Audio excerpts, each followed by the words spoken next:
Hello everyone, scribble bot के weekly blog में आपका स्वागत है। मेरा नाम है राहुल और इस ब्लॉग के द्वारा हम कुछ इन्फॉर्मेशन शेयर करेंगे जिनका शायद आपकी लाइफ में डायरेक्ट या इनडायरेक्ट असर पड़ता है।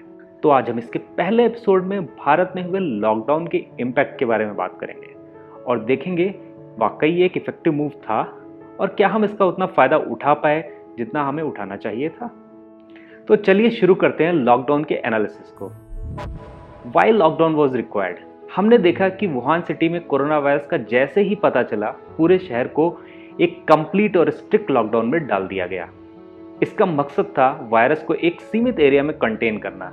चूंकि यह वायरस ह्यूमन टू ह्यूमन बहुत आसानी से और उतनी ही तेजी से ट्रांसमिट हो सकता है, तो पहला कदम था इसे सीमित लोगों तक रोक के रखना। भारत में पहला कोरोना केस 30 जनवरी 2020 को रजिस्टर हुआ और इसके कुछ दिन बाद चाइना से आने वाली फ्लाइट्स को बंद कर दिया गया। बाद में सारी ही फॉरेन फ्लाइट्स को कैंसिल कर दिया गया। क्योंकि इसकी कोई दवा या वैक्सीन तो अवेलेबल नहीं है, तो इसे रोकने के लिए सोशल डिस्टेंसिंग बहुत ज़रूरी है और इसी में हमारी मदद करता है लॉकडाउन। लेकिन जब 14 मार्च को केसेस 100 तक पहुंच गए, तब सिचुएशन की गंभीरता को देखते हुए पहले 22 मार्च को जनता कर्फ्यू, फिर 23 मार्च को कंप्लीट लॉकडाउन की घोषणा कर दी गई हमारे प्रधानमंत्री जी के द्वारा।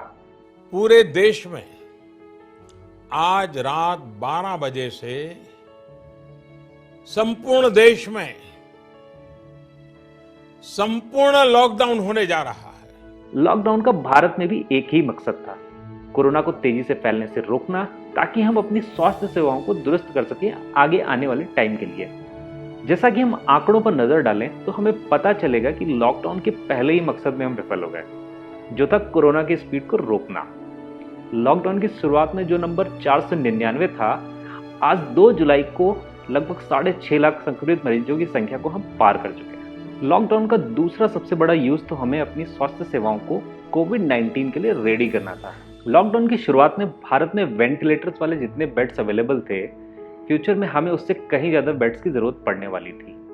और जैसे जैसे मरीजों की संख्या बढ़ने लगी, हमें अपने मेडिकल सिस्टम के लूप होल्स भी नजर आने लगे। दिल्ली और मुंबई भारत के सबसे ज्यादा प्रभावित शहर हैं। इन शहरों की स्वास्थ्य सेवाओं की असलियत खुलकर सबके सामने आ गई। जब मरीजों को बेड्स मिलने में दिक्कत हुई, तो बहुत सारे लोगों ने सोशल मीडिया पर आवाज भी उठाई। आम नागरिकों के अलावा हमारे मेडिकल स्टाफ के लिए भी पीपीई किट और मास्क कम पड़ने लगे। तो अगर हम ध्यान से देखें तो पता चलेगा कि हम अपनी स्वास्थ्य सेवाओं को दुरुस्त करने में सफल नहीं हो पाए। नतीजतन आज भारत में कोरोना से मरने वालों की संख्या 18,000 के पार हो चुकी। जिन भी देशों ने कोरोना को कंट्रोल किया है, उसमें एक चीज कॉमन है और वो है लार्ज स्केल पे टेस्टिंग।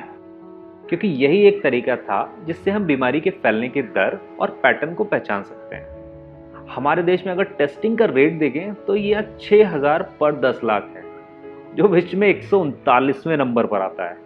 हमारे देश में शुरुआत में तो टेस्टिंग किट्स की कमी के कारण बहुत ही कम टेस्ट हुए। बाद में रैपिड टेस्टिंग को इनकरेज भी नहीं किया गया, जिससे मरीजों की संख्या पता लगाना लगभग नामुमकिन था। भारत की आबादी को देखते हुए यह एक बहुत बड़ा रिस्क था। लॉकडाउन के दिन तो बढ़ते गए, पर टेस्टिंग के नंबर्स में ज़्यादा इंप्रूवमेंट नहीं हुआ। इसका रिजल्ट यह हुआ कि लॉकडाउन खुलते ही मरीजों की संख्या में तेजी से बढ़ोतरी हुई और हम कोरोना इन्फेक्टेड कंट्रीज की लिस्ट में चौथे नंबर पे आ गए। पहले लॉकडाउन के अनाउंसमेंट के साथ ही यह भी बोला गया कि हम 21 दिन में कोरोना पर कंट्रोल कर लेंगे। जैसे महाभारत का युद्ध हमने 18 दिन में जीता था, हम कोरोना को 21 दिन में हराएंगे। मुझे विश्वास है हर हिंदुस्तानी इस संकट का न सिर्फ सफलता से मुकाबला करेगा, बल्कि इस मुश्किल घड़ी से विजयी होकर निकलेगा। यह पहला मौका था जब एक फॉल्स इंफॉर्मेशन को स्प्रेड किया गया और फिर सारी रणनीति भी इसी के हिसाब से बनाई गई। ऐसा बताया गया कि सिर्फ लॉकडाउन से ही सारी प्रॉब्लम सॉल्व कर लेंगे। टेस्टिंग को पूरी तरीके से नजरअंदाज किया गया। फिर क्या था, 3 सप्ताह का लॉकडाउन, फिर 2 सप्ताह का एक्सटेंशन, अनलॉक 1 और 2। लेकिन सबसे जरूरी चीज, टेस्टिंग की कमी की वजह से इस बीमारी का सही अंदाजा नहीं लगा पाए। बहुत सारी स्टडीज ने बताया था कि कोरोना के केसेस मई जून में पीक कर सकते हैं और इसको भी सीरियसली नहीं लिया गया। वैसे अगर हम ध्यान से देखें तो जितना योगदान सरकार का था, उतनी ही जिम्मेदारी हमें भी उठानी थी। लोगों में अवेयरनेस की भारी कमी है। शादियों, धार्मिक स्थलों और बाजारों में जमी भीड़ को देख के तो यही लगता है कि कोरोना जैसी कोई बीमारी ही नहीं है।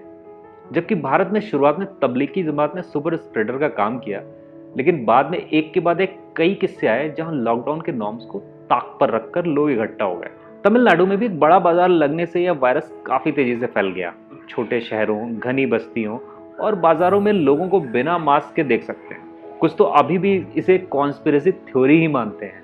माइग्रेंट क्राइसिस एक ऐसी समस्या थी जिसका अंदाजा केंद्र सरकार और राज्य सरकार दोनों ही नहीं लगा पाई। लॉकडाउन में अपना काम खो देने के बाद इन मजदूरों ने बड़ी संख्या में अपने घरों की तरफ पलायन शुरू कर दिया। यह संख्या के कंपैरिजन में आजादी के बाद का सबसे बड़ा पलायन था। पहले महीने में तो लोग पैदल या साइकिल चलाकर ही घर की ओर निकल पड़े। बाद में सरकार ने लोगों को जाने की व्यवस्था की, लेकिन यह काम तो शुरुआत में होना चाहिए था, या तो टेस्टिंग के बाद। जब ये लोग अपने घर पहुंचे तो कोरोना बड़े शहरों से छोटे शहरों तक फैल गया। इसके बाद इसको कंट्रोल करना बहुत ही मुश्किल था। गांव में क्वारंटीन सेंटर भी कम है और वो भी इफिशिएंट नहीं है। साथ ही ट्रेनों और बसों में सोशल डिस्टेंसिंग के नॉर्म्स को भी अच्छी तरीके से फॉलो नहीं किया गया। ट्रेनों में हुई देरी और मिसमैनेजमेंट के कारण कुछ लोगों ने तो ट्रेन में ही दम तोड़ दिया। इस not so well planned lockdown का बुरा असर हमारी जीडीपी पे भी पड़ा। अगर विशेषज्ञों की माने तो हमारी जीडीपी इस इकोनॉमिक ईयर में 50% तक गिर सकती है, जो किसी भी इकोनॉमी को बियॉन्ड रिकवरी जैसी सिचुएशन में ला सकती है। इस स्लो डाउन या डिप्रेशन में 10 से 12 करोड़ लोगों ने अपना रोजगार खो दिया। हालांकि लॉकडाउन खोलने के बाद 2-3 करोड़ लोगों की जॉब्स वापस आई, पर बाकी बचे लोगों का अभी भी कोई सहारा नजर नहीं आ रहा। बहुत सारी फैक्ट्रीज बंद पड़ी हुई हैं और प्रोडक्शन या तो हो नहीं रहा है या बहुत ही कम है। अगर ऐसा ही चला तो हम कुछ और जॉब्स भी खो सकते हैं आने वाले टाइम में। कोरोना से इकोनॉमी को बचाने के लिए लोगों को बेसिक सुविधाएं प्रदान करने और इकोनॉमी को पटरी पर रखने के लिए सभी देशों ने बड़े बड़े इकोनॉमिक पैकेजेस का ऐलान किया, जो उनकी जीडीपी का 8 से 10% तक था। भारत ने भी 20 लाख करोड़ के पैकेज का ऐलान किया, लेकिन इसमें ज्यादातर लोन्स एंड सिक्योरिटीज ही थी। रियल कैश बेनिफिट तो सिर्फ जीडीपी का 1 या 2% ही था। किसानों और गरीबों के लिए तो कुछ अच्छे ऐलान थे, लेकिन मध्यम वर्ग, जो भारत का सबसे बड़ा वर्ग है, उसके लिए इस पैकेज में कुछ खास नहीं था, जिसका असर अब हमारी इकोनॉमी पर साफ दिख रहा है। जैसा कि हमने देखा कि प्लानिंग अगर सही भी हो मगर एग्जीक्यूशन फॉल्टी हो तो डिजायर्ड रिजल्ट नहीं मिलते। अगर हम कहें कि सिचुएशन आउट ऑफ कंट्रोल है तो ऐसा नहीं है, बस कुछ बातों का ख्याल रखना जरूरी है। नंबर 1, साइंटिफिक फैक्ट्स और डेटा को इग्नोर करना सिचुएशन को बिगाड़ सकता है, उस पर विचार जरूरी है। नंबर 2, मिस इन्फॉर्मेशन या गलत जानकारी लेने और देने दोनों से बचें। नंबर 3, कोरोना या कोविड-19 कोई कॉन्स्पिरेसी थ्योरी नहीं है, इट्स रियल और लोग अपनी जान गंवा रहे हैं। आपकी सुरक्षा की जिम्मेदारी जितनी सरकार की है उतनी आपकी खुद की भी है। नंबर 4, लॉकडाउन ओवर हुआ है ना कि कोरोना, तो जितना हो सके घर पर रहें और सुरक्षित रहें। नंबर 5, गवर्नमेंट की गाइडलाइंस को जरूर फॉलो करें। नंबर 6, कोरोना के बारे में कोई भी फेक न्यूज़ ना कंज्यूम करें और ना ही फैलाएं। उम्मीद करता हूं कि ये इन्फॉर्मेशन आपको पसंद आई होगी। अगर आपको हमारा काम पसंद आए तो इसको अपने दोस्तों के साथ शेयर करें, लाइक करें और सब्सक्राइब करें। धन्यवाद। मिलते हैं अगले वीक।